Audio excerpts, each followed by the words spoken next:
Hi friends, నేను మీ David sir polity faculty. ఈ వీడియోలో మనము ఏకకేంద్ర ప్రభుత్వ లక్షణాలు అనే విషయాన్ని చదువుతా ఉన్నాం. మన భారతదేశం యొక్క రాజ్యాంగం ప్రకారము, భారత రాజ్యాంగం ప్రకారము సమాఖ్య లక్షణాలు ఉన్నాయి, ఏకకేంద్ర లక్షణాలు అనేటటువంటివి ఉన్నాయి. ఆల్రెడీ మనము ఏకకేంద్ర లక్షణాలు అనే అంశాన్ని స్టడీ చేశాం. సమాఖ్య ప్రభుత్వము అనేటటువంటి అంశాన్ని స్టడీ చేశాం. ఇప్పుడు ఏం స్టడీ చేయబోతున్నాం? మన భారత రాజ్యాంగంలో ఉన్నటువంటి ఏకకేంద్ర ప్రభుత్వ లక్షణాలు అనే దాన్ని స్టడీ చేస్తున్నాం. మన భారత రాజ్యాంగం ప్రకారము ఉన్నటువంటి లక్షణాలు అన్నీ కూడా సమాఖ్య లక్షణాలేనా? అన్ని లక్షణాలు కూడా ఏకకేంద్ర లక్షణాలేనా అంటే కొన్ని ఏకకేంద్ర లక్షణాలు ఉన్నాయి, కొన్ని సమాఖ్య లక్షణాలు అనేటటువంటివి కూడా మన భారత రాజ్యాంగంలో ఉన్నాయి. అందుకే పూర్తి ఏకకేంద్ర కాదు, పూర్తి సమాఖ్య కూడా కాదు. దీనిని బట్టే మన భారత రాజ్యాంగం ప్రకారము మన భారతదేశంలో ఉన్నటువంటి పరిపాలన విధానాన్ని అర్ధ సమాఖ్య పరిపాలన విధానము అని కేసీ వేర్ గారు అనడము అనేటటువంటిది జరిగిందనమాట. మరి ఇక్కడ ఏకకేంద్ర ప్రభుత్వం యొక్క లక్షణాలు అని అంటే ఇక్కడ మనం చూసుకుందాం. ఏకకేంద్ర ప్రభుత్వం యొక్క లక్షణాలలో నంబర్ వన్ ఇక్కడ మనకి ఏముంది? ఒకే ప్రభుత్వము అనేటటువంటిది పనిచేస్తూ ఉంది. దాన్ని మన దగ్గర ఏం పనిచేస్తుంది? ఇక్కడ మనకి ఒకే ప్రభుత్వం అనేది పనిచేస్తూ ఉంది. ఈ ఒకే ప్రభుత్వం అనేది ఎక్కడ పనిచేస్తుంది చూద్దాం. ఇక్కడ ఒకే ప్రభుత్వం అని గుర్తుంది. ఒకే ప్రభుత్వం అర్థమైందా? ఒకే ప్రభుత్వం. ఈ ఒకే ప్రభుత్వం ఎక్కడ ఉండి పనిచేస్తూ ఉందంటే కేంద్రంలో ఉండి ఈ ఒకే ప్రభుత్వం అనేటటువంటిది పనిచేస్తూ ఉంది. అంటే దానికే మనం ఏమని పిలుస్తున్నాం? ఇక్కడ పార్లమెంటరీ పరిపాలన విధానం అని పిలుస్తున్నాం. ఈ ఒకే ప్రభుత్వం ఉన్నటువంటి దాన్ని మనం ఏమని పిలుస్తున్నాం? ఇక్కడ పార్లమెంటరీ పరిపాలన విధానం అని పిలుస్తున్నాం. ఇక్కడ మనం గుర్తుంచుకోండి, పార్లమెంటరీ పరిపాలన గుర్తుంచుకోండి, పార్లమెంటరీ పరిపాలన విధానం.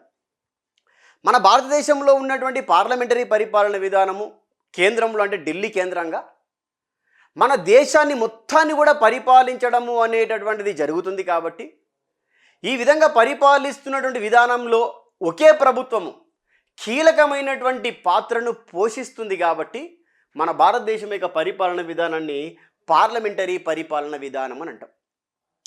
ఎందుకు ఇది ఏకకేంద్ర లక్షణంలో భాగంగా పనిచేస్తుంది అని అంటే కేంద్రంలో తీసుకున్నటువంటి ఈ నిర్ణయాలు దేశమంతటా ఏం చేస్తూ ఉంటాయి? ఇక్కడ దేశమంతటా ఏం చేస్తూ ఉంటాయి అంటే ఇంప్లిమెంటేషన్ కావడము అనేటటువంటిది జరుగుతూ ఉంది.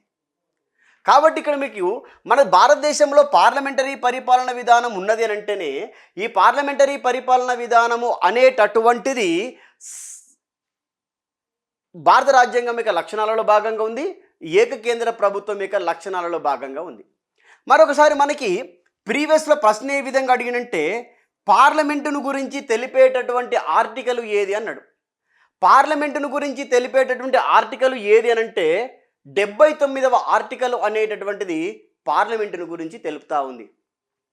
మరి ఈ పార్లమెంటరీ పరిపాలన విధానాన్ని మనము ఏ దేశ రాజ్యాంగం నుంచి తీసుకున్నామంట? ఏ దేశ రాజ్యాంగం నుంచి తీసుకున్నామనంటే ఇంగ్లాండ్ దేశ రాజ్యాంగం నుంచి తీసుకోవడము అనేటటువంటిది జరిగింది. ఇంగ్లాండ్ దేశ రాజ్యాంగం నుంచి తీసుకున్నాం. మరి ఇక్కడ ఇంకొకసారి ఏ విధంగా అడిగినంటే పార్లమెంటు అనగానేమి అన్నాడమ్మా. పార్లమెంట్ అంటే ఏంటంటే ఇక్కడ మనకి రాష్ట్రపతి. ఇది ఇక్కడ మనకి రాష్ట్రపతి. దాని తర్వాత ఇక్కడ మనకి ఏంది? ఇక్కడ లోక్సభ. ఇంకోటి ఏంది? ఇక్కడ మనకి రాజ్యసభ. ఇక్కడ దీని అన్నింటినీ కలిసి మనం పార్లమెంటరీ పరిపాలన విధానం అంటున్నాం. సరే, ఏదేమైనా మన ఇండియాలో ఇప్పుడు పార్లమెంటరీ పరిపాలన విధానం ఉన్నది అంటే అది ఏకకేంద్ర లక్షణములో భాగంగా ఉంది. ఏకకేంద్ర పరిపాలన విధానములో భాగంగా అది కొనసాగుతుంది అన్న విషయాన్ని మీరు ఖచ్చితంగా గుర్తుకుంచుకోవాల్సింది. అంటే ఎందుకు ఈ విషయాలన్నీ ఇక్కడ మనం షార్ట్కట్లో చదువుకుంటున్నాము అని అంటమ్మా, ఈ క్రింది వాటిలో ఏకకేంద్ర లక్షణము కానిదేది, ఏకకేంద్ర లక్షణము ఏది గుర్తించుము అని మనకి ప్రశ్నలు వచ్చే అవకాశం అనేటటువంటిది ఉంది. కాబట్టి ఆ విధంగానే ప్రశ్నలు వస్తూ ఉన్నాయి. కాబట్టి ఆ అంశాలను మనం ఖచ్చితంగా గుర్తుకుంచుకోవాల్సిందే. ఇప్పుడు మూడోది, మన భారతదేశం యొక్క ఏకకేంద్ర పరిపాలన విధానంలో భాగంగా ఒకే కార్యనిర్వాహక అధికారి అనే వ్యక్తి ఉంటాడు. ఇక్కడ మనకి ఒకే కార్యనిర్వాహక అధికారి, ఒకే కార్య నిర్వహణ అధికారి అధికారి ఉంటాడు ఇక్కడ. ఒకే కార్యనిర్వహణ అధికారి అనేటటువంటి వ్యక్తి ఎవరైతే ఉన్నారో ఆ వ్యక్తి పేరు మీద అనే దేశంలో ఉన్నటువంటి పరిపాలన విధానం అంతా కొనసాగుతుంది. దేశంలో ఉన్నటువంటి పరిపాలన విధానం అంతా కొనసాగుతుంది కాబట్టి ఏకకేంద్ర పరిపాలన విధానం అంటాం. మనది ఏకకేంద్ర ప్రభుత్వం యొక్క లక్షణము అని అంటాం అన్నమాట. చూడండి అమ్మ, మనకి అంటే ఇక్కడ మనకి ఏం కనిపిస్తుంది, ఒకే కార్యనిర్వాహక అధికారి. ఈ ఒకే కార్యనిర్వహణాధికారిగా ఎవరుంటారు ఇక్కడ మనకి, రాష్ట్రపతి గారు ఉంటారు. రాష్ట్రపతి గారు ఉంటారు. ఈ రాష్ట్రపతి పేరు మీదనే చట్టాలు చేయబడతాయి. రాష్ట్రపతి గారి పేరు మీదనే దేశం యొక్క పరిపాలన విధానం అంతా కొనసాగుతూ ఉంటుంది. దేశం యొక్క పరిపాలన విధానం అంతా ఒకే కార్యనిర్వహణ అధికారి అయినటువంటి రాష్ట్రపతి పేరు మీద కొనసాగడము అనేటటువంటిది ఏ ప్రభుత్వం యొక్క లక్షణము అనంటే, ఏ ప్రభుత్వం యొక్క లక్షణము అనంటే ఏక కేంద్ర ప్రభుత్వం యొక్క లక్షణము. ఏకకేంద్ర ప్రభుత్వం యొక్క లక్షణము. ఇది గుర్తుంచుకున్నమ్మా. ఏకకేంద్ర ప్రభుత్వం యొక్క లక్షణం ఒకే కార్యనిర్వహణాధికారి ఉండడము. ఏ ప్రభుత్వం యొక్క లక్షణము, ఏకకేంద్ర ప్రభుత్వం యొక్క లక్షణము. దేశానికి అంతటికి మళ్ళీ ఇందులో చూడండమ్మా, ఒకే రాష్ట్రపతి ఉండడం. ఏముండడం ఇక్కడ, ఒకే రాష్ట్రపతి ఉండడం. ఒకే రాష్ట్రపతి ఉండడం. ఒకే రాష్ట్రపతి ఉండడము అనేటటువంటిది కూడా ఎలాంటి ప్రభుత్వాల యొక్క లక్షణం అనంటే ఏకకేంద్ర ప్రభుత్వం యొక్క లక్షణమే. ఇది కూడా ఏకకేంద్ర ప్రభుత్వం యొక్క లక్షణంలో భాగంగా మనం ఇక్కడ చదువుతా ఉన్నాం. ఇంకా 4వ అంశం ఇక్కడ మనం చూసుకుంటే, మన భారతదేశానికి అంతటికీ కూడా ఒకే ప్రధానమంత్రి అనేటటువంటిది ఉండడం. ఏది ఇక్కడ మనకి, ఒకే ప్రధాని. గుర్తుంచుకోండి, ఒకే ప్రధాని. మన భారతదేశానికి ఒకే ప్రధానమంత్రి ఉండడా? ఇప్పుడు నరేంద్ర మోడీ గారు భారతదేశం యొక్క ప్రధానమంత్రి అంటున్నాం, కానీ కొన్ని రాష్ట్రాలకు మాత్రమే ప్రధానమంత్రి అని అంటున్నాం అనలే. భారతదేశానికి అంతటికీ ఒకే ఒక ప్రధానమంత్రి ఉండడము అనేటటువంటిది ఏకకేంద్ర ప్రభుత్వం యొక్క లక్షణంలో భాగంగా మనం చదువుతా ఉన్నాం. మళ్ళీ తర్వాత చూడండి, ఒకే ప్రధాని ఉంటుంది ఇక్కడ మనకి. తర్వాత 5వ విషయం ఏంటంటే, మన భారతదేశానికి మొత్తానికి కూడా దేశంలో ఉన్నటువంటి పౌరులందరికీ కూడా ఒకే పౌరసత్వము అనేటటువంటిది ఇవ్వబడతా ఉంది ఇక్కడ మనకి. ఏమి ఇవ్వబడతా ఉంది ఇక్కడ మనకి, ఒకే పౌరసత్వం. ఒకే పౌరసత్వం. ఇది ఇక్కడ మనకి పౌరసత్వం అనేది ఇవ్వబడుతుంది. ఒకే పౌరసత్వం. అర్థమైందమ్మా? ఈ ఒకే పౌరసత్వము అనేటటువంటిది ఎలాంటి ప్రభుత్వం యొక్క లక్షణము, ఏకకేంద్ర ప్రభుత్వం యొక్క లక్షణం. ఏకకేంద్ర ప్రభుత్వం యొక్క లక్షణం. మరి ఈ పౌరసత్వము అనేటటువంటి అంశము ఏ జాబితాలో ఉంది అని ప్రశ్న అడిగిండు. ఏ జాబితాలో ఉంది అన్నాడు. ఈ పౌరసత్వము అనేటటువంటి విధానం ఏ జాబితాలో ఉంది ఇక్కడ, కేంద్ర జాబితాలో ఉంది. కేంద్ర జాబితాలో ఉంది. నంబర్ 1. తర్వాత ఈ పౌరసత్వము అనేటటువంటి విషయాన్ని మనము, అంటే ఏక పౌరసత్వము, ఒకే పౌరసత్వము అనేటువంటి విషయాన్ని ఏ దేశ రాజ్యాంగం నుంచి స్వీకరించినాం ఇక్కడ మనము అంటే, ఇంగ్లాండ్ దేశ రాజ్యాంగం నుంచి స్వీకరించినాం. ఇంగ్లాండ్ దేశ రాజ్యాంగం నుంచి స్వీకరించినాం అన్నమాట. మరి ఈ పౌరసత్వాన్ని గురించి మన భారత రాజ్యాంగంలో ఏ భాగంలో ఉంది ఇక్కడ, 2వ భాగంలో 5వ ఆర్టికల్ నుంచి 11వ ఆర్టికల్ వరకు ఉంది. ఈ 11వ ఆర్టికల్ వరకు ఉన్నటువంటి అంశాలన్నిటిపైన చట్టాలు ఎవరు తయారు చేస్తారంటే, పార్లమెంటు అనేటటువంటిది చట్టాలను తయారు చేస్తుంది. నంబర్ 1, పార్లమెంటు అనేటటువంటిది చట్టాలను తయారు చేస్తుంది. పార్లమెంటు చేసినటువంటి చట్టము దేశమంతటా అమలు కావడం జరుగుతుంది. ఏమవుతుంది ఇక్కడ మనకి, దేశం అంతటా అమలు కావడం జరుగుతుంది. ఈ విధంగా మన భారతదేశానికి ఒకే పౌరసత్వము అనేటటువంటిది ఏకకేంద్ర ప్రభుత్వం యొక్క లక్షణాలలో భాగంగా ఉంటుంది. ఈ ఒకే పౌరసత్వం పైన పార్లమెంటు చట్టాలు చేయడము అనేటటువంటిది ఏంది, ఏకకేంద్ర ప్రభుత్వం యొక్క లక్షణంలో భాగంగా ఉంటుంది. ఈ ఒకే పౌరసత్వము అనేటువంటిది కేంద్ర జాబితాలో ఉండడము అనేటటువంటిది కూడా ఒకే జాబితాలో భాగంగా పని చేయడం జరుగుతుంది. ఈ విషయాలను మీరు ఖచ్చితంగా గమనిస్తూ ఉండాలమ్మా, గమనిస్తుండాలి. ఇదంతా దీనికి సంబంధించిన మనం డిస్కషన్ చేసింది ఇక్కడ మనము పౌరసత్వానికి సంబంధించినటువంటి స్టోరీ. మరి ఇక్కడ ఈ ఏకకేంద్ర ప్రభుత్వం లక్షణంలో భాగంగా మనం ఇప్పుడు ఇంకొక అంశాన్ని ఇక్కడ మనం ఏం చూడబోతున్నామంటమ్మా, మనము కేంద్ర ప్రభుత్వానికి సర్వాధికారాలు ఉండడం. దేనికి సర్వాధికారాలు ఉండడం ఇక్కడ, కేంద్ర ప్రభుత్వానికి, కేంద్రానికి సర్వాధికారాలు ఉండడం. సర్వాధికారాలు ఉండడం. కేంద్ర ప్రభుత్వానికి సర్వాధికారాలు ఉంటాయి. మన భారత రాజ్యాంగం ప్రకారం కానీ, పార్లమెంటరీ పరిపాలనా విధానం ప్రకారం కానీ, దేశానికి సంబంధించిన అత్యున్నతమైనటువంటి చట్టాలను చేసేది ఎవరంటే కేంద్ర ప్రభుత్వమే. అంటే కేంద్ర ప్రభుత్వము చేసినటువంటి ఈ చట్టాలు ఏవైతే ఉన్నాయో, ఈ చట్టాలు దేశమంతటా ఏమైతాయి, అమలు కావడం అనేది జరుగుతూ ఉంటుంది. మరి రాష్ట్రాలలో ఉన్నటువంటి రాష్ట్ర ప్రభుత్వాలు అన్నీ కూడా కేంద్రము చేసినటువంటి చట్టానికి లోబడి ఉంటున్నాయనంటే ఇది ఏ ప్రభుత్వంలో భాగంగా? ఏకకేంద్ర ప్రభుత్వం యొక్క భాగంగా. చూడండి, మనకి అంటే కొన్ని అంశాలపైన, ముఖ్యమైనటువంటి అంశాలపైన కేంద్ర ప్రభుత్వానికి సర్వాధికారాలు ఉంటాయి. ఆ సర్వాధికారాల ప్రకారము కేంద్ర ప్రభుత్వమే ఏం చేస్తూ ఉందంట? చట్టాలు తయారు చేస్తుందంట. ఆ చట్టాలను దేశమంతటా ఏం చేస్తూ ఉన్నామంట? పాటించడం జరుగుతుంది. అంటే ఇక్కడ కేంద్రానికే సర్వాధికారాలు ఉండడము అనేటటువంటిది కూడా ఎలాంటి ప్రభుత్వం యొక్క లక్షణము? ఏకకేంద్ర ప్రభుత్వం యొక్క లక్షణము. ఏకకేంద్ర ప్రభుత్వం యొక్క లక్షణం. దాని తర్వాత 352వ ఆర్టికల్ అనేటటువంటిది 352వ ఆర్టికల్ అనేటటువంటిది ఏ ప్రభుత్వం యొక్క లక్షణం అంట? ఏకకేంద్ర ప్రభుత్వం యొక్క లక్షణం. ఈ 352వ ఆర్టికల్ అనేటటువంటిది దేని గురించి తెలియజేస్తుందంటే ఆర్థిక అత్యవసర ఏం తెలియజేస్తుందంటే అత్యవసర అధికారాల గురించి తెలియజేస్తుంది అనమాట. అత్యవసర అధికారాలు. ఈ అత్యవసర అధికారాలు అంటే ఎట్లుంటే మనకి బాహ్య జాతీయ అత్యవసర పరిస్థితి, అంతర్గత అత్యవసర పరిస్థితి, బాహ్య అత్యవసర పరిస్థితి. ఈ అత్యవసర పరిస్థితి పైన ఎవరు చట్టం చేస్తూ ఉంటారు? ఇక్కడ మనకి ఎవరు చట్టం చేస్తూ ఉంటారంటే పార్లమెంటు అనేటటువంటిది చట్టం చేస్తూ ఉంది. పార్లమెంటు చట్టం చేస్తుంది. ఈ పార్లమెంటు చేసినటువంటి చట్టం ఏదైతే ఉందో, ఈ చట్టాన్ని అంటే ఈ యొక్క బాహ్య అత్యవసర పరిస్థితిని కావచ్చు, అంతర్గత అత్యవసర పరిస్థితిని కావచ్చు, ఈ పార్లమెంటు ఈ ఆర్టికల్ ప్రకారము చేసినటువంటి చట్టాన్ని దేశమంతటా ఉన్నటువంటి రాష్ట్ర ప్రభుత్వాలు తప్పనిసరిగా ఆమోదించాల్సిందే. ఆ సమయంలో, అలాంటి సమయంలో కేంద్ర ప్రభుత్వము తీసుకున్నటువంటి నిర్ణయాలన్నింటినీ అన్ని రాష్ట్ర ప్రభుత్వాలు ఖచ్చితంగా ఫాలో కావాల్సిందే. ఇది దీనికి సంబంధించింది అనమాట.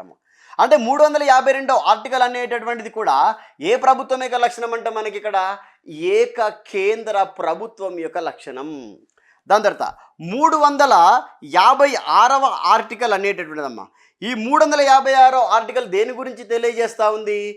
రాష్ట్రపతి పాలన. ఇది ఇక్కడ మనకి రాష్ట్రపతి పాలన.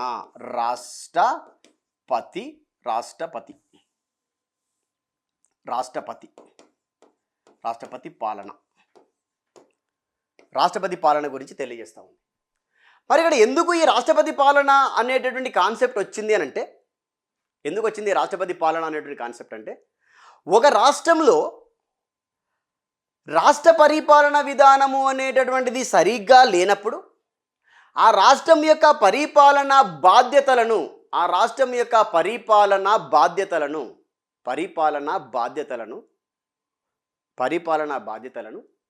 కేంద్ర ప్రభుత్వము తన ఆధీనంలోకి తీసుకొని ఆ రాష్ట్రం యొక్క పరిపాలన విధానాన్ని కొనసాగిస్తారు. రీసెంట్గా మనకి మణిపూర్లో రాష్ట్రపతి పాలన విధించడం అనేది జరిగింది.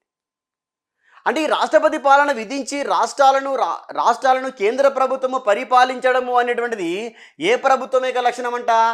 ఏకకేంద్ర ప్రభుత్వం యొక్క లక్షణం. దాని తర్వాత 360వ ఆర్టికల్ అనేటటువంటిది ఏదైతే ఉందో, ఈ 360వ ఆర్టికల్ ఆర్థిక అత్యవసర పరిస్థితి గురించి వివరిస్తుంది. ఇది ఇక్కడ మనకి ఆర్థిక అత్యవసర పరిస్థితి గురించి వివరిస్తుంది. ఆర్థిక అత్యవసర పరిస్థితి గురించి వివరిస్తుంది. ఈ ఆర్థిక అత్యవసర పరిస్థితి విధించినప్పుడు ఇది కొంత ప్రాంతం పైన దీని యొక్క ఇన్ఫ్లుయెన్స్ అనేటటువంటిది ఉండవచ్చు, లేదా ఇంకా దేశం అంతటిపైన కూడా దీని యొక్క ఇన్ఫ్లుయెన్స్ అనేటటువంటిది ఉండవచ్చు. కాబట్టి ఈ ఆర్థిక అత్యవసర పరిస్థితి కాన్సెప్ట్ అనేటటువంటిది ఏదైతే ఉందో, ఈ కాన్సెప్ట్ కూడా ఎందులో భాగంగా ఉంది? ఏకకేంద్ర ప్రభుత్వ లక్షణాలలో భాగంగా ఉంది. ఇప్పటి వరకు ఆర్థిక అత్యవసర పరిస్థితిని విధించినారా అనంటే ఒక్కసారి కూడా ఈ ఆర్థిక అత్యవసర పరిస్థితి అనేటువంటి దాన్ని విధించడం అనేది జరగలేదు. ఈ విషయాన్ని మనం గమనిస్తుండాలి. దీని తర్వాత ఈ ఏకకేంద్ర ప్రభుత్వ లక్షణాలలో భాగంగా ఇంకోటి ఏంది, ఇక్కడ 368వ ఆర్టికల్. ఈ 368వ ఆర్టికల్ అనేటటువంటిది ఏదైతే ఉందో ఇది దేని గురించి తెలియజేస్తూ ఉందంటే రాజ్యాంగ సవరణ అనే విధానాన్ని గురించి తెలియజేస్తుంది. రాజ్యాంగ సవరణ అనే అంశాన్ని గురించి తెలియజేస్తా ఉంది. ఈ రాజ్యాంగ సవరణ విధానము అనేటటువంటిది ఏదైతే ఉందో ఆ సవరణ ప్రకారం రాజ్యాంగంలో ఉన్నటువంటి కొన్ని అంశాలను మనము మార్చుకునే అవకాశం అనేది ఉంది. మరి ఈ రాజ్యాంగ సవరణ చేసే అధికారము పూర్తిగా ఎక్కువగా ఎవరికి ఇవ్వడం అనేది జరిగిందంటే మనకు పార్లమెంటుకు మాత్రమే ఇవ్వడం అనేది జరిగింది. వేరే వాళ్ళు ఈ రాజ్యాంగ సవరణ విధానంలో పాలు పంచుకోవడానికి అవకాశము అనేటటువంటిది లేదు అన్న విషయాన్ని మనం గమనించాలి. అంటే ఎగ్జామ్లో మనకి ఈ రాజ్యాంగ సవరణ విధానము అనేటటువంటిది ఎవరి ఆధీనంలో ఉంటుంది అని అంటే కేంద్ర ప్రభుత్వం యొక్క ఆధీనంలో ఉంటుంది. ఈ కేంద్ర ప్రభుత్వం యొక్క ఆధీనంలో ఉండడము అనేటటువంటిది ఏ ప్రభుత్వం యొక్క లక్షణము? ఏ ప్రభుత్వం యొక్క లక్షణం అని అంటే ఇది ఏక కేంద్ర ప్రభుత్వం యొక్క లక్షణం. మనం ఆల్రెడీ మన వీడియోస్లో ఈ అంశాల గురించి చాలా ఎక్కువగా రాయడం అనేది జరిగింది కాబట్టి అక్కడ మీరు ఖచ్చితంగా గుర్తుంచుకుందారమ్మా. ఇది దీనికి సంబంధించినటువంటి. దాని తర్వాత ఇంకొక అంశం ఇక్కడ ఏంటంటే ఏకకేంద్ర ప్రభుత్వం యొక్క లక్షణాలలో ఒకే ఎన్నికల సంఘము అనేటటువంటిది ఉండడం. ఇక్కడ మనకి ఒకే ఎన్నికల సంఘం అనేటువంటిది ఉంది ఇక్కడ మనకి. అర్థమైందమ్మా? ఈ ఒకే ఎన్నికల సంఘము అనేటటువంటిది ఏదైతే ఉందో అది కూడా మన భారతదేశం యొక్క ఏకకేంద్ర ప్రభుత్వం యొక్క లక్షణాలలో భాగంగా ఉంటుంది. అంటే ఈ ఎన్నికల సంఘము అనేటటువంటి దాన్ని ఎవరు ఏర్పాటు చేస్తారు? కేంద్ర ప్రభుత్వం, రాష్ట్రపతి ఏర్పాటు చేయడం అనేది జరుగుతుంటుంది. ఈ ఎన్నికల సంఘము దేశంలో ఉన్నటువంటి మనకేంది అసెంబ్లీ ఎన్నికలు కానీ పార్లమెంటు ఎన్నికలు గాను నిర్వహిస్తుంది. మరి ఈ ఎన్నికల సంఘము ఒకటే ఉండడం అనేది జరుగుతుంది కాబట్టి దాన్ని మనం ఏమంటున్నాం? ఇక్కడ ఏమంటున్నామంటే ఏక కేంద్ర ప్రభుత్వ లక్షణం అని అంటున్నాం. మరి ఇక్కడ ఏకేంద్ర ప్రభుత్వం యొక్క లక్షణం అంటే ఈ ఎన్నికల సంఘాన్ని ఎప్పుడు ఏర్పాటు చేసినారు? 1950 జనవరి 25వ తారీఖు రోజున దీన్ని ఏర్పాటు చేసినారు. జనవరి 25వ తారీఖు రోజున దీన్ని ఏర్పాటు చేయడం అనేది జరిగింది. అర్థమవుతుందా? జనవరి 25వ తారీఖు రోజున దీన్ని ఏర్పాటు చేయడం అనేది జరిగింది. దీన్ని ఏర్పాటు చేసి 2011 నాటికి 60 వసంతాలు కంప్లీట్ చేసుకుంది కాబట్టి అప్పటి నుంచే అంటే 2011 తర్వాత నుండి మనము ఓటర్ల దినోత్సవాన్ని జరుపుకుంటున్నాం జనవరి 25వ తారీఖు రోజు నుంచి. ఈ విధంగా దేశానికి మొత్తము ఒకే ఒక ఎన్నికల సంఘము అనేటటువంటిది ఉండడం కూడా ఏ ప్రభుత్వం యొక్క లక్షణం? ఇది ఏక కేంద్ర ప్రభుత్వం యొక్క లక్షణం. దీని తర్వాత ఒకే యూపీఎస్సీ అనేటటువంటిది ఉండడం. ఒకే యూపీఎస్సీ దేశానికి అంతటికి ఒకే ఒక యూపీఎస్సీ అనేటటువంటిది పనిచేస్తూ ఉంది. ఆ యూపీఎస్సీ ద్వారా రిక్రూట్మెంట్ అయినటువంటి వ్యక్తులు మన జిల్లాలలో మన రాష్ట్రాలలో కీలకమైనటువంటి పాత్రను పోషిస్తారు. కాబట్టి ఈ యూపీఎస్సీ సిస్టమ్ అనేటువంటిది కూడా ఏ ప్రభుత్వం యొక్క లక్షణము? ఏక కేంద్ర ప్రభుత్వం యొక్క లక్షణము. ఇది ఏం చేస్తూ ఉంటుందంటే అఖిల భారత సర్వీసులు ఏవైతే ఉన్నాయో ఈ అఖిల భారత సర్వీసులకు ఏం చేస్తుంది? పరీక్షలు పెట్టి నియామకాలు జరిపిస్తూ ఉంటుంది. ఈ అఖిల భారత సర్వీసుల పైన ఎక్కువగా చట్టాలు తయారు చేసే అధికారం ఎవరికి ఉంటుందంటే రాజ్యసభకు ఉంటుంది. అంటే ఏదేమైనా కేంద్ర ప్రభుత్వం చేతుల్లో ఉంటుంది కాబట్టి ఇది కూడా అంటే కేంద్ర ప్రభుత్వం చేతుల్లో ఉంటుంది. కేంద్ర ప్రభుత్వం ఆధ్వర్యంలో ఇది యూపీఎస్ ఉంటుంది. దేశానికి మొత్తం ఒకే యూపీఎస్ అనేటువంటి ఉంది కాబట్టి ఒకే యూపీఎస్ ఉంటుంది కాబట్టి ఇది కూడా మనం ఏమనుకోవచ్చు అంట ఏక కేంద్ర ప్రభుత్వం యొక్క లక్షణం అని అనుకోవచ్చు. దీని తర్వాత ఇంకోటి ఏముందంటే ఒకే న్యాయ వ్యవస్థ గుర్తుంచుకోండి. ఒకే న్యాయ వ్యవస్థ ఉండడం.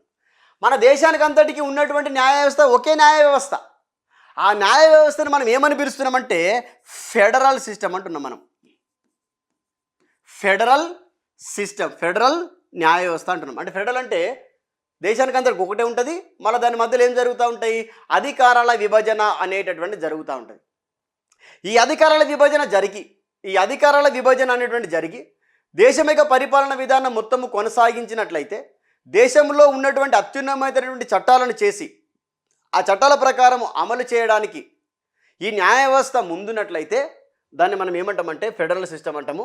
మరి ఏదేమైనా మన భారతదేశంలో ఉన్నటువంటి న్యాయ వ్యవస్థ ఒకే న్యాయ వ్యవస్థ, దాన్ని ఫెడరల్ సిస్టమ్ అని అంటున్నాము. ఈ న్యాయ వ్యవస్థ అనేటువంటిది కాన్సెప్ట్ పనిచేస్తూ ఉంది. అది ఏకకేంద్ర ప్రభుత్వం యొక్క లక్షణంలో భాగంగా పని చేయడం అనేది జరుగుతూ ఉంది. ఇది దేనికి సంబంధించినటువంటి విషయం అంట? దేనికి సంబంధించిన విషయం అంట? ఏక కేంద్ర ప్రభుత్వ లక్షణాలలో భాగంగా ఉంది.